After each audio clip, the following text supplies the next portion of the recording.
Okay, hello, conservation relevancy community. I'm Lindsay, one of the hosts of your online site, and here it is in the fall of 2021, which means that for the last year, the Missouri Department of Conservation has had a relevancy branch.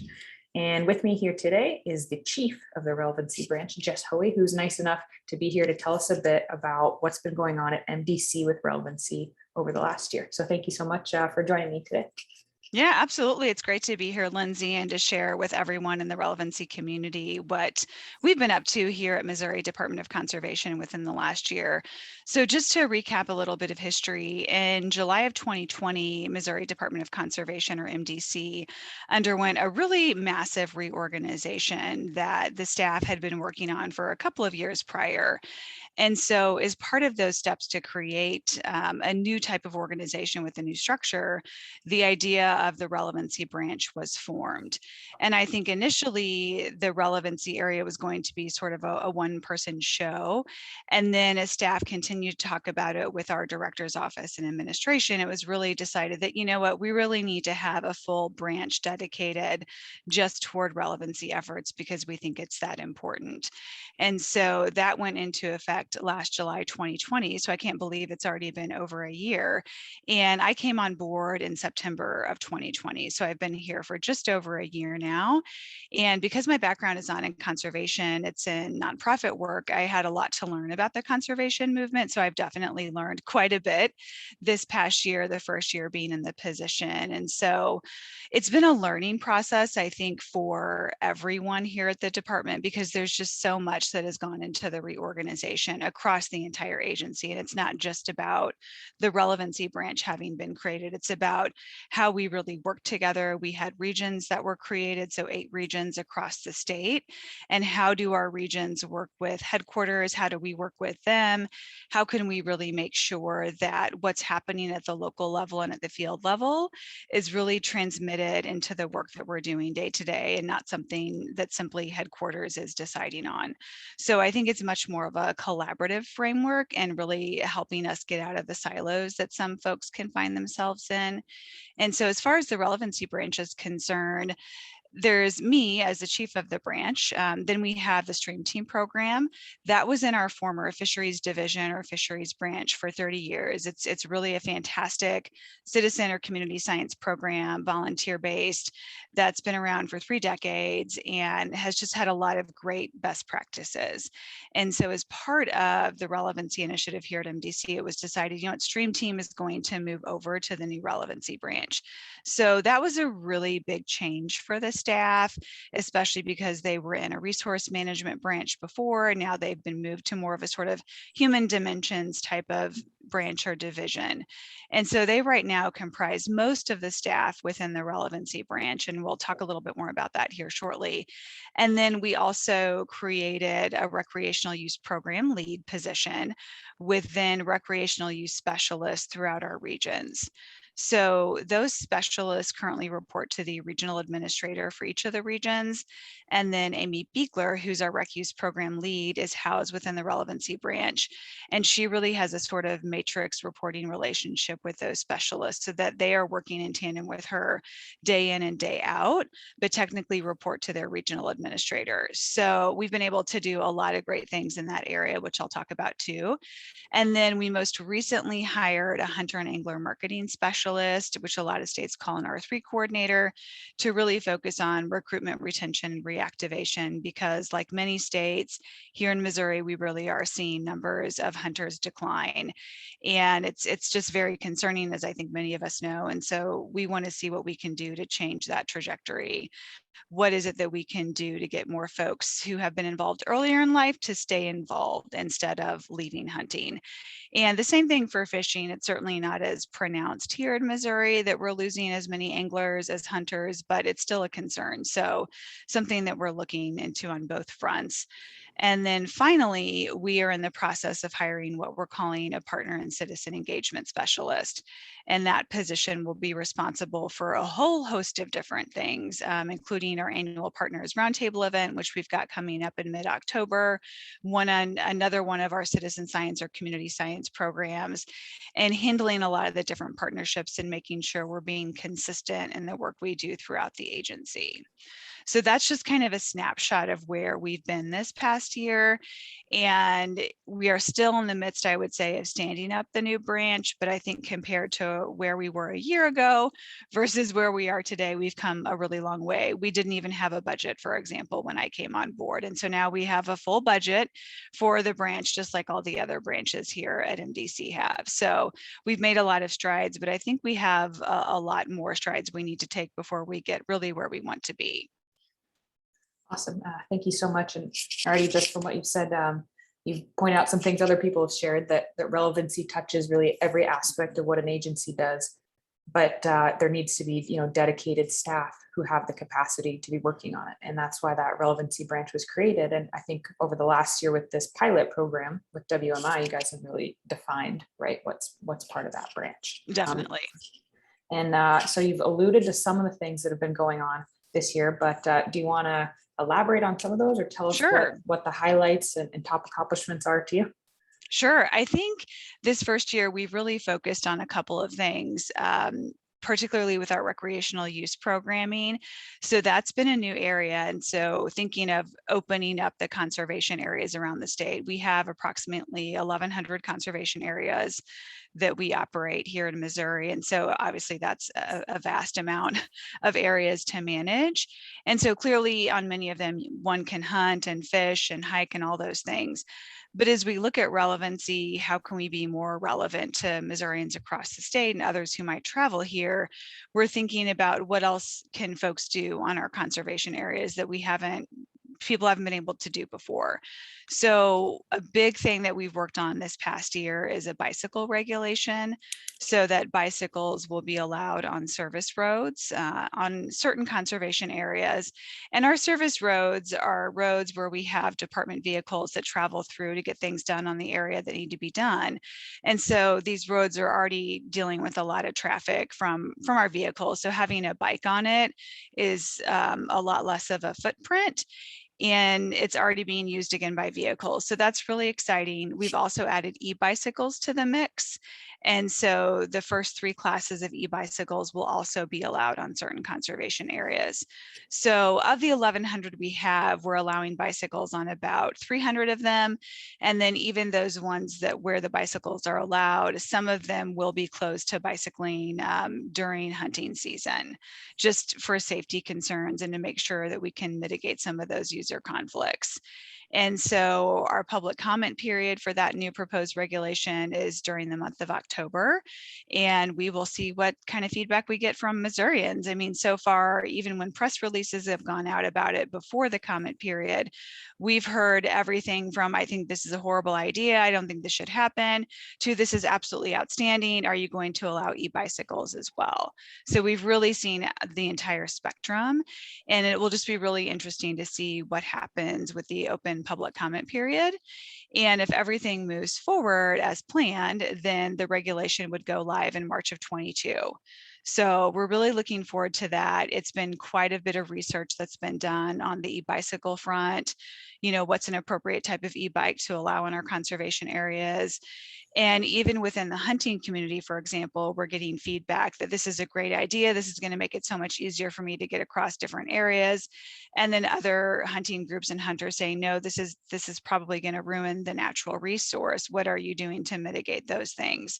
And so we're really taking all of that feedback in stride and just thinking about what is the public feedback, what are their comments, and seeing what we get here during the month of October and going from there. So that's one of the biggest things we focused on. We also have a new commercial photography and videography permit. So what would happen on our areas before is that people would go out and just take photos, and it would be, professional photographers, family photos, senior portraits, those kinds of things. And technically that's not supposed to happen on our areas unless they have a special use permit, as we call it. And so now that we have this new commercial photography and videography permit, there's an actual permit that someone can get in order to be okay to be on our areas to taking photos. And so that's a really great thing, especially for the photography community. We have realized with our videography regulation that it is cumbersome on the pricing. And so at our January regulations committee meeting, we're going to take that information back to that committee and say, okay, look, we probably need to change the pricing structure on the videography regulation and run that back through, because we've been hearing from quite a bit of people in the videography community that this is not going to work. And so when we have a regulation that we go live with, and this is a long-standing history of MDC, we're always going to take a look at that public comment and say, okay, you know what, maybe we didn't get this one quite right. Maybe we need to look at this a little bit differently. So we're definitely thinking about that when it comes to commercial videography. We are also opening up one of our conservation areas in the St. Louis area to rock climbing. It had been open for that years and years prior and closed down. And so now we are reopening that again as part of our rec use this fall. And then once we get through these three big areas, we will likely look at camping on our conservation areas. And right now, camping is allowed on certain areas near the parking lot, but here in Missouri, we have the Department of Natural Resources, and they really manage all the state parks with campgrounds around the state. So any kind of camping at conservation areas is definitely going to be quite a bit more primitive than what would be available at state parks through Department of Natural Resources. So we're going to start taking a look at that and seeing if that's something that we'd like to expand within our conservation areas, and what kind of impact would that have on the resource as well. So those are some of the things that we have focused on with recreational use. It's been a really big focus in the past year.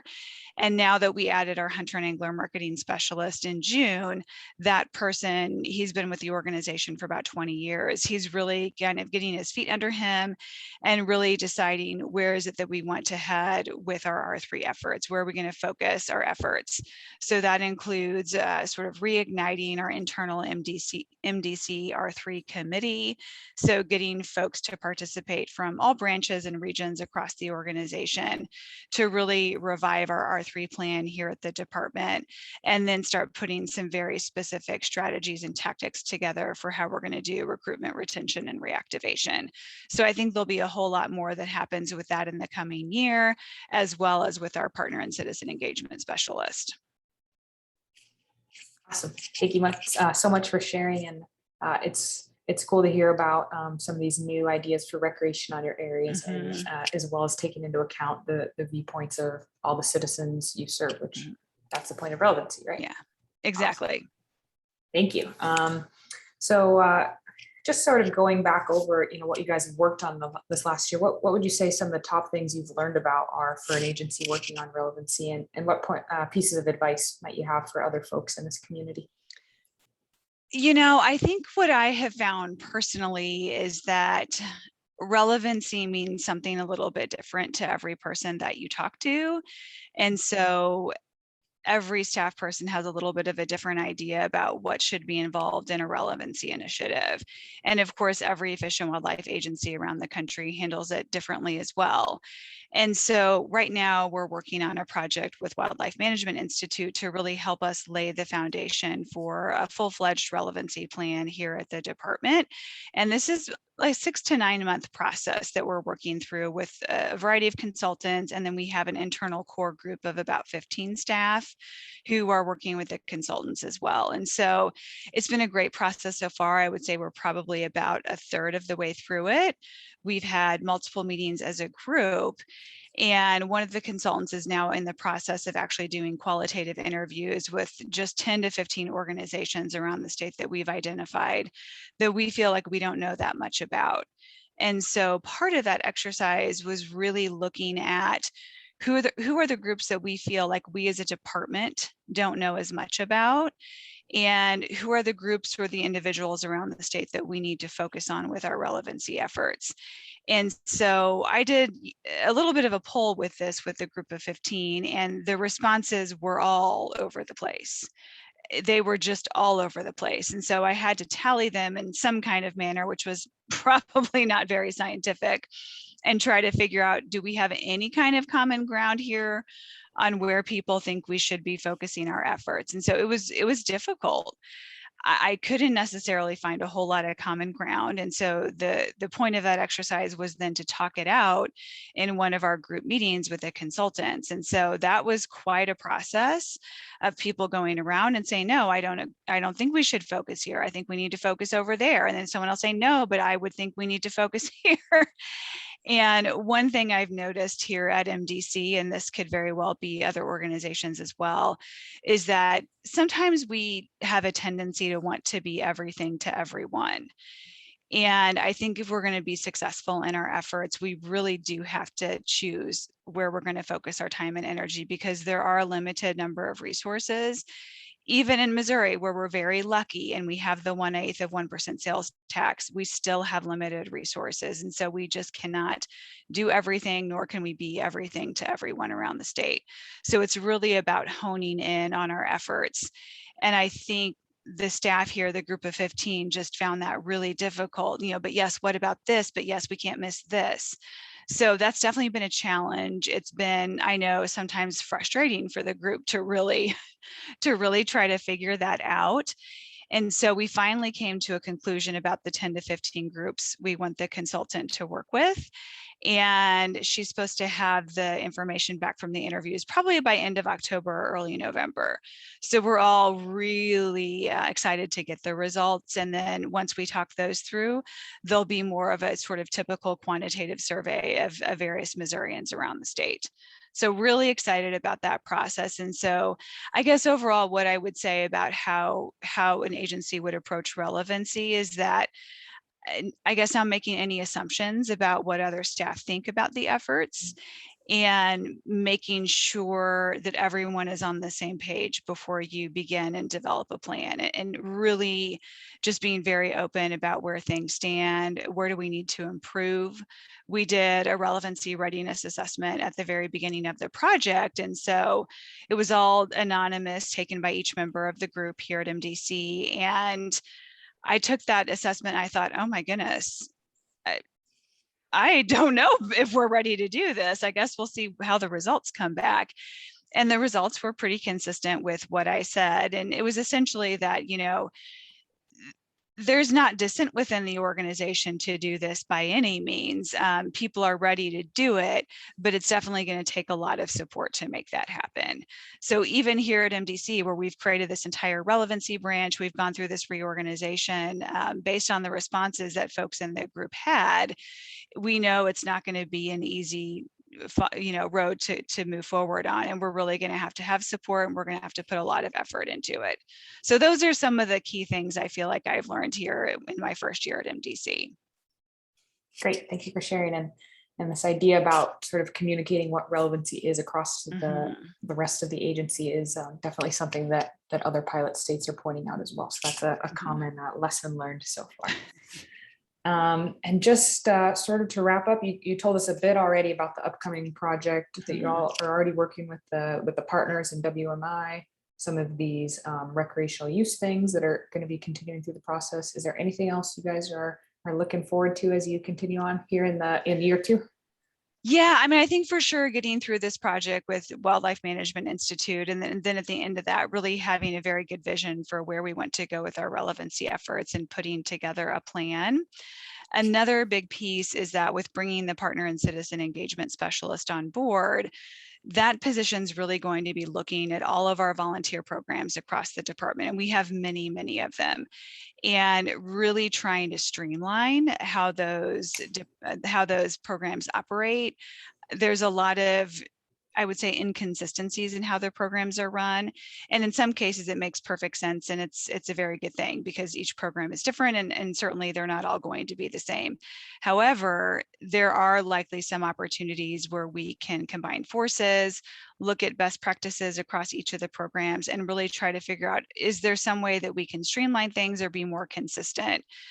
Because a person from the outside might see all the different volunteer opportunities we have and be honestly a little confused about everything that's available. And so because we have so many volunteer programs here, that's going to be quite a task for this new position to take on. But we think it's really important as it relates to relevancy, because these volunteer programs are all about involving community members in the work of conservation. And so the way that we shepherd these programs along is just going to be so important to how we continue to be and will be relevant to Missourians across the state. So that's going to be another big thing, I think, in the coming year as well. Okay, really exciting. And that's obviously something of interest because Indiana used their pilot project to look at the same thing with their volunteer programming, and a great way to get people involved and have positive impacts, right, on habitat and species. Absolutely. Absolutely. Awesome. Well, thank you so much for sharing the time here, giving us a rundown Sure. of what's been happening and what's going to be coming up. I hope that folks can, learn from this video, maybe drop some questions here on the site for you if they have any, and keep updated with what MDC is going to be doing moving forward. Yeah, definitely. Be happy to answer questions that anyone might have. Awesome. Well, thank you so much for that and for today. All right. Thanks so much, Lindsay. Take Thank you. care.